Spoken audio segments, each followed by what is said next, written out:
Student, welcome to smart future tuition centre. Class 12 third সেমিস্টারের দর্শন বিষয়টি যাদের রয়েছে, স্মার্ট ফিউচার টিউশন সেন্টার পক্ষ থেকে স্বাগত জানাচ্ছি। আজকে আমি তোমাদের সামনে আলোচনা করব দর্শন বিষয়ের দর্শনের যে শাখাগুলো যে রয়েছে, সেই দর্শনের শাখাগুলো নিয়ে আজকে তোমাদের সামনে আমি আজকে আলোচনা করব। অবশ্যই ভিডিওটি তোমরা প্রথম থেকে শেষ পর্যন্ত মনোযোগ সহকারে দেখবে, তাহলে বুঝতে তোমাদের কত অসুবিধা হবে না। দেখো, দর্শনের যে শাখাগুলো যে রয়েছে, কি কি শাখা রয়েছে আমাদের দর্শনের? প্রথমে যদি আমরা বলি তাহলে অধিবিদ্যা,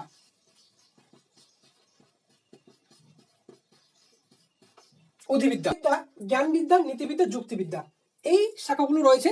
এই শাখাগুলো বাদ দিয়েও আমাদের আরো অনেকগুলো শাখা রয়েছে, যেমন ধর্মদর্শন, রাষ্ট্রদর্শন, পরিবেশ দর্শন, অনেকগুলো শাখা রয়েছে। তবে মূল আমাদের আলোচ্য বিষয় হচ্ছে ক্লাস 12 থার্ড সেমিস্টারের এই অধিবিদ্যা নিয়ে। আমরা নীতিবিদ্যা এবং যুক্তিবিদ্যা সেকেন্ড সেমিস্টারে পড়েছি অলরেডি। আমাদের ক্লাস 12 থার্ড সেমিস্টারে যে প্রথম ইউনিটটা বলেছে তোমাদের অধিবিদ্যা, এই অধিবিদ্যা নিয়ে আজকে তোমাদের সামনে আমি আলোচনা করব। তো প্রথমে আমাদের সর্বপ্রথম জানতে হবে যে অধিবিদ্যা কাকে বলে। তার আগে আমরা জেনে নিই যে অধিবিদ্যার ইংরেজি প্রতিশব্দ কি। অধিবিদ্যার ইংরেজি প্রতিশব্দ হচ্ছে মেটাফিজিক্স।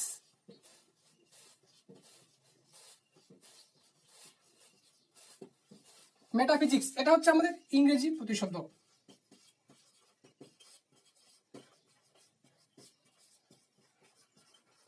তাহলে অধিবিদ্যার ইংরেজি প্রতিশব্দ কি? অধিবিদ্যার ইংরেজি প্রতিশব্দ হলো মেটাফিজিক্স। এই মেটাফিজিক্স কথাটি আবার দুটি শব্দের সমন্বয়ে গঠিত হয়েছে। কি কি দুটি শব্দ? একটা হলো মেটা, একটা হলো ফিজিকা। একটা হলো মেটা এবং অন্যটি হলো ফিজিকা। মেটা হলো আমাদের একটা গ্রিক শব্দ, ফিজিকাও আমাদের গ্রিক শব্দ। তাহলে মেটাও আমাদের গ্রিক শব্দ এবং ফিজিকাও কিন্তু আমাদের গ্রিক শব্দ। মেটা কথার অর্থ কি? মেটা কথার অর্থ হচ্ছে পরে বা অতীত,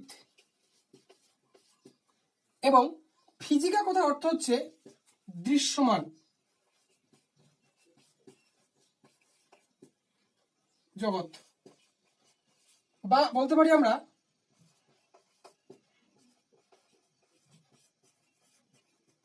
বাহ্য জগৎ, বা বলতে পারি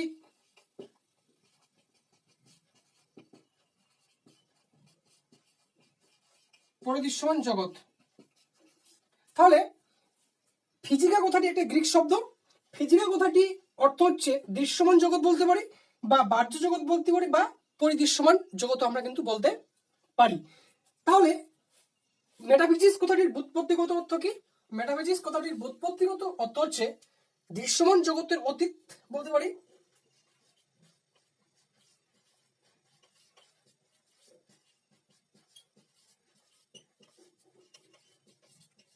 দৃশ্যমান জগতের অতীত, বা আমরা বলতে পারি বাহ্য জগতের অতীত।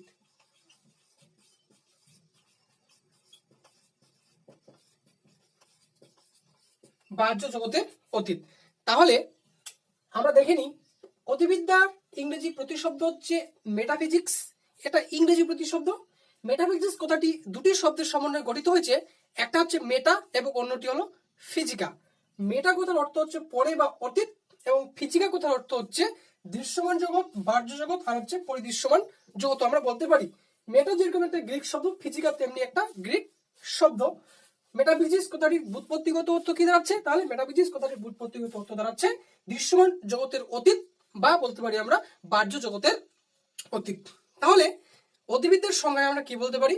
অধিবিদ্যার সংজ্ঞায় আমরা বলতে পারি দর্শনের যে শাখা বাহ্য জগৎকে অতিক্রম করে বাহ্য জগতের পরে যে একটা অন্তর্বর্তী জগৎ রয়েছে, সেই জগৎ নিয়ে যখন আলোচনা করে তখন তাকে বলবো আমরা অধিবিদ্যা।